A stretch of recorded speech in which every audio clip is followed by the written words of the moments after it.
Hey everybody, welcome back to the fourth and final installment of the Midnight Sun playlist. Stephenie, why did you pick that song? I am, as always, Stephenie Meyer, and here's my sidekick, Megan Hibbett. Hi guys. And we are continuing our journey of quarantine and Midnight Sun. That's been a real journey. It's been something, man. We haven't gone very far. We've just sat here. But so we are going to move on to the final pieces of this playlist, and we're going to feel some feelings. Some real feelings. There's a lot of unhappiness coming. Buckle up. All right. So this first song is kind of a fun one. I don't know what to call it. So this song for me, and there were a couple of contenders. There's more than one song that sort of hit this for me, but this is Edward in the car racing to get to Bella. We'll play just a little bit of Incarnation by La Castlevania.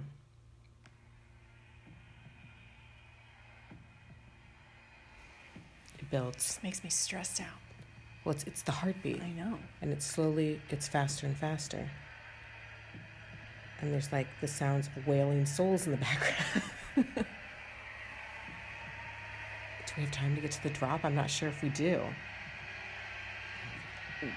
Let's just say there's a drop. It builds, Yeah. and it builds, and then the music explodes. And for me, this is another song that's choreographed, where I see every beat of the action to the music. And that first section, even though Edward doesn't have a heartbeat, Bella does.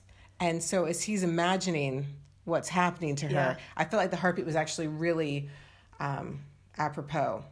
And so this would be him getting the news, like getting that first look at Alice's head.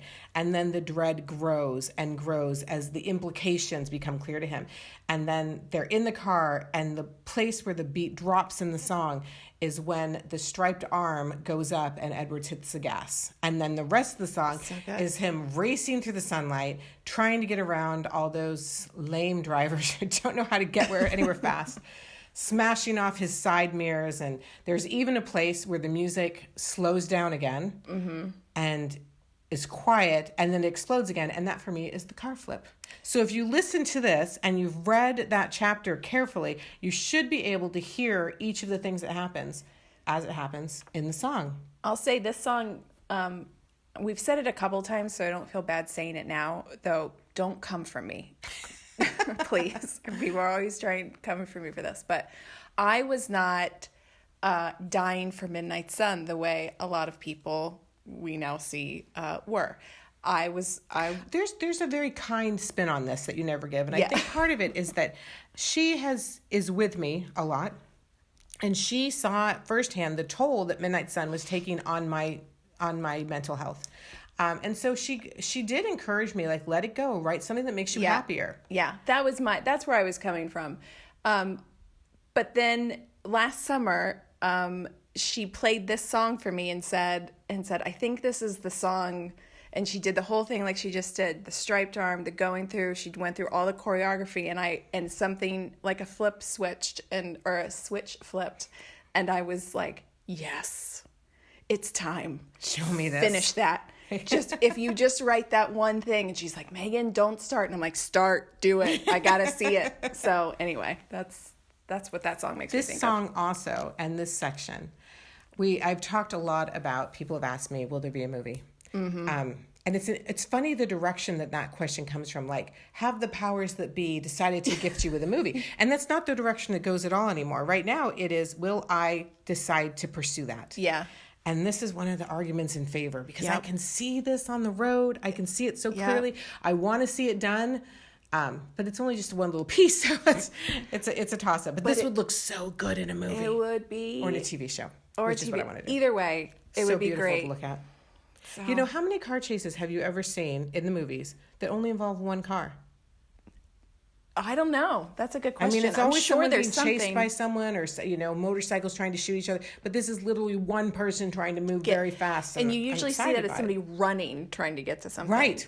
But this is that emotion in a car. And with a bunch of vampires in the car. Yeah. It's real good. Well, and I had a good time writing vampires in the car. That was good. Jasper gets his real glow up in that. He totally does. Scene. Okay, well, that's a little bit of. I'm going to try and get this song to a specific spot. Our next song. Our next song is "Blood Hands" by Royal Blood. That's a lot of blood, which works because that's the placement of this song. Yep. Actually, before I play this, I should mention we are skipping over another beat in the book that doesn't have a song. And it's a big one, but where do you find a song with the emotion to match Edward bursting into that room full of Bella's blood and thinking that he might be too late and she might be dead? And not being able to help her, and then the realization that she's in the process of becoming a vampire, and that he has taken everything away from her. It's a lot. It's a lot of emotion. I think it's not a song. I think we need to look for like a performance artist who's just like screaming in an empty room or something. That might be what we're looking for. Anyway, so we're not going to hit that moment. This is another missing song. Instead, Royal Blood fits into the hospital as he's sort of, because there's no urgency to this song. There's a darkness to the song, but there's no urgency. Let me play you a little bit of it.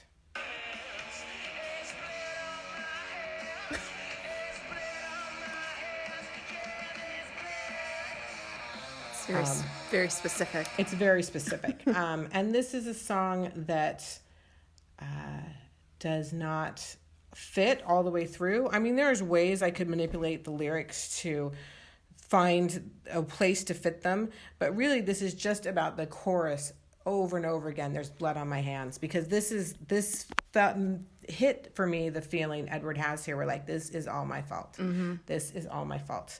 And he has been bathed in her blood and he has held her unconscious, possibly dying form. And, there's no way back from that for him. Yeah. Really, the seeds of New Moon are all planted here, where he has come so close to killing her in his mind. Mm-hmm. That's how he sees it.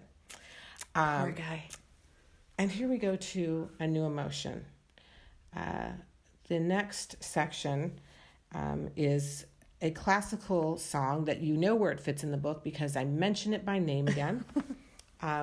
This was a song I went looking for when I did the playlist, because I hadn't written in the name of the song, but I had that moment in there as he's sitting in the chapel of the hospital, and he's watched the horrible video of what happened to Bella and experienced it with her, listened to James's taunts as he's, knowing that all this was done just to hurt him, and that Bella's pain was nothing to James.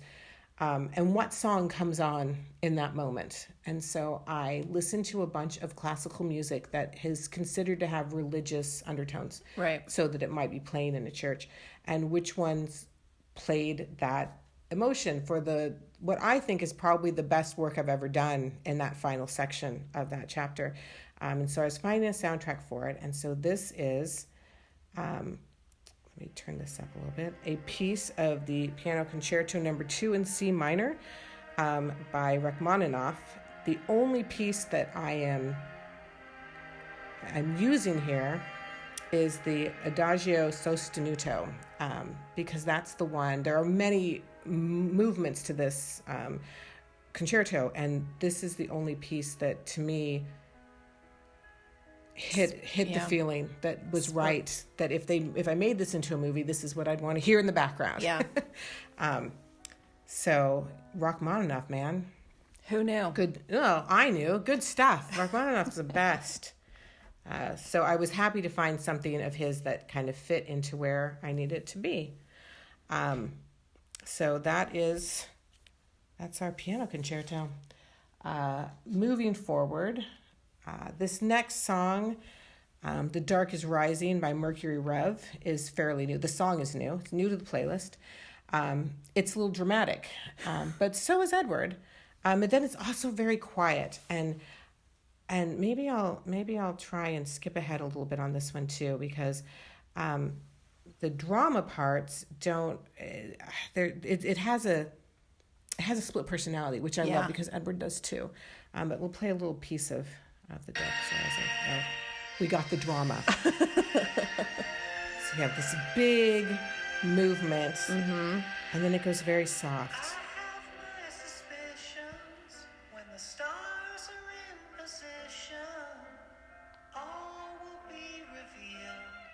So there's the quiet, there's the drama, but it also it kind of speaks to his the pain of he just didn't know.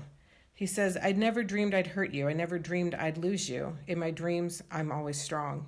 Yeah. He didn't. He knew it wasn't going to be good, but he didn't know it was going to be this bad.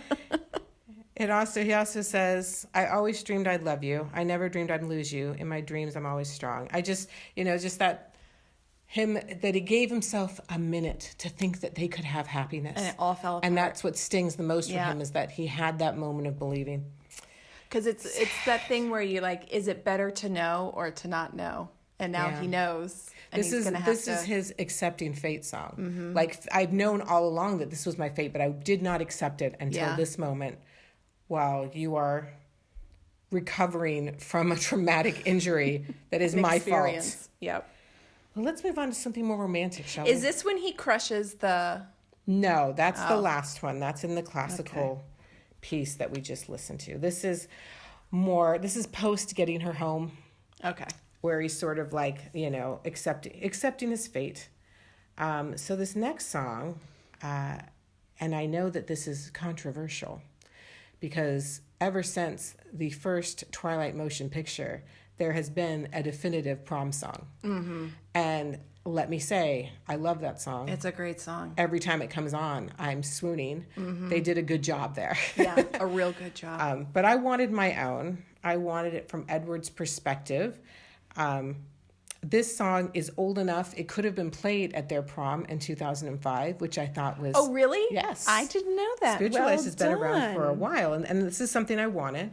But so it says that they're waltzing, and so I found a song that was a waltz that also kind of, in this moment, we've just gone through that Edward has accepted his fate. But as you can see in the book, over and over again, he allows himself little moments of denial. Yeah. And at the prom, he has some. So let's listen to Ladies and Gentlemen, We Are Floating in Space.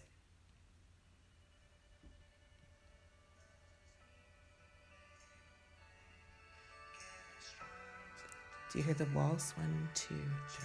1, 2, 3. Yeah, it's really nice.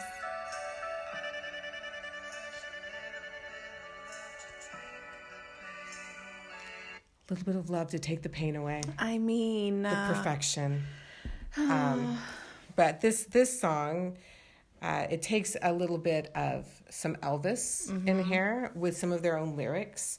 But it's a soft song, and it's a song where he can make his promises even though he knows that they can't be together. He says, "I will love you till I die, and I will love you all the time," because even though he has to leave, these things are not untrue. Yeah. And he says, "So please put your sweet hand in mine and float in space and drift in time," because he knows it's just this moment here. And he wishes it could be perfect. For her, it is. For Bella, this is a perfect moment. I think he knows that. But for him, it's very bittersweet. But there is a lot of sweetness in that moment. And that for me, because I've listened to it a lot since then. Right. And I've listened to it while editing that section. It's very much like the prom song for me now. Yeah. I'm glad that there is and it makes sense that he would have a different song. It does. It does. So that's Edward's prom song. And you can waltz to it, so perfection. For all of you out there who waltz on the weekends, I don't know. Is that a thing that people do still?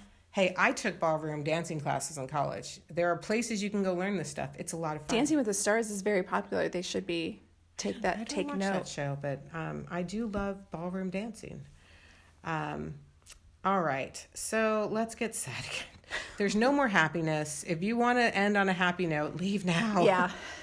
All right, so this next song is Megan's favorite artist in the world, Lord Huron, who I also love. And I think I introduced you to Lord Huron, and then you ran with that. I really did. I really went down some call it a rabbit hole, an obsession. I call it true love. I don't know. well I have described. No problem. I think no problem with it. I adore him and every single song he has ever written. and best concerts in the world. Legit the best concert I've only seen him once. It was the most magical thing I've ever experienced concert wise. And another one, when we're allowed to go to concerts again safely, I would strongly encourage you to do it. It's just beautiful. Anyway. All right, so here's a little bit of The Night We Met from Lord Huron. Oh. Megan's going to have a moment.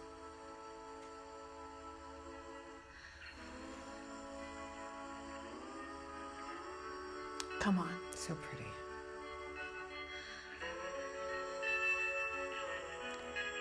The worst part is like stopping these songs. I know. because, We're not like, allowed let's to play more than a couple seconds. That's why we keep so stopping. pretty. So Megan suggested this one as I was like, we were listening to songs for other places. This song kind of fits in. These next two songs are both post-dancing at the prom songs. So they're fitting into a relatively small period of time. And this one, it's so sad. I'm just going to cry for a second here. And he's looking at, that he knows the end of their time is drawing nigh. In the book, he talks about how he's not sure exactly what the sign will be. We know because we've read New Moon. Right. It's going to be bloody. Anyway, he knows that there'll be a moment where he'll be sure that he can't stay longer. Yeah. And this song just laments that it's over. He says, "Take me back to the night we met. I had all and then most of you, some and now none of you. Take me back to the night we met." Ugh, tears to the eyes. I wanted to like embroider that on something and hang it on a wall, but then I feel like I would cry every time I saw it. So I haven't done it yet, but it's so beautiful. But I mean, I don't know that I've ever had an experience in my life because most of the time, by the time I broke up with somebody, it was like, free me. I mean, maybe it's not great, but historically after a breakup, I go dancing. You've never had, you go dancing. I do, literal truth. You've never had a moment where you've been with a guy and known, not been with somebody and known this is so lovely in this moment, but it's not gonna go anywhere. No, because for me, it was always like, as long as, things were good, it was like there was this unending potential, but then you hit that moment where like, this isn't going to work. And then it's just disentangling yourself. And it's so hard to do and so emotional. And it wasn't like I wanted to go back to the beginning. I wanted to fast forward to the end. Yeah. So I didn't have to go through the goodbye part. That's always been sort of my breakup emotion. That being said, I haven't broken up with a lot of people. And my latest relationship is over 25 years long now. So a quarter of a freaking century, man. It's been a long time since I broke up with anybody. Probably don't do it the same way anymore. But the story is there in the song. Yeah. And I love that the feeling of it. It puts me into a relationship I've never been in, but I understand it exactly because he does it so well. Yeah. See, now the relationship I think of, I was never in a relationship with that person. It was like one kiss. I'm not outing anybody, but it was one kiss, and it was great, and it was wonderful. It was snow. It was a whole thing, but I knew I could see the trajectory of it, and I knew it wasn't. Anyway, nobody cares about this, but it wasn't going anywhere. But for the sweetness of that moment. Yeah. Anyway, great song, and then we're going to end this little lecture series on music I've misinterpreted. And side note, I'm sure, breakups. by the way, people are going to listen to this. You don't understand that song at all. I know this is going to be a reaction. But that's the magic of music. I interpret these songs. Right. So let's play just a sad little moment of How to Disappear Completely by Radiohead. You don't really need to play it. It's all there in the title.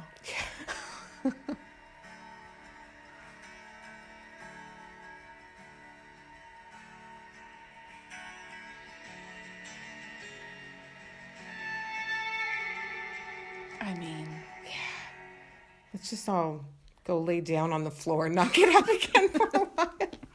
So it was the battle with Radiohead was which song to choose because obviously masters of what they do. They know how to make you feel emotions. And this song is just the saddest song in the world. And this is the very end as she's saying, this is enough for now because she thinks there's better things in the future. Yeah. And he's saying this is enough for forever because he knows this is the last happy moment of his life. And that he's going to have to erase himself. And here are some lyrics from this song. In a little while, I'll be gone. The moment's already passed. Yeah, it's gone. And I'm not here. This isn't happening. I mean, it's so bad. I've got literal tears in my eyes right now because I'm so sad.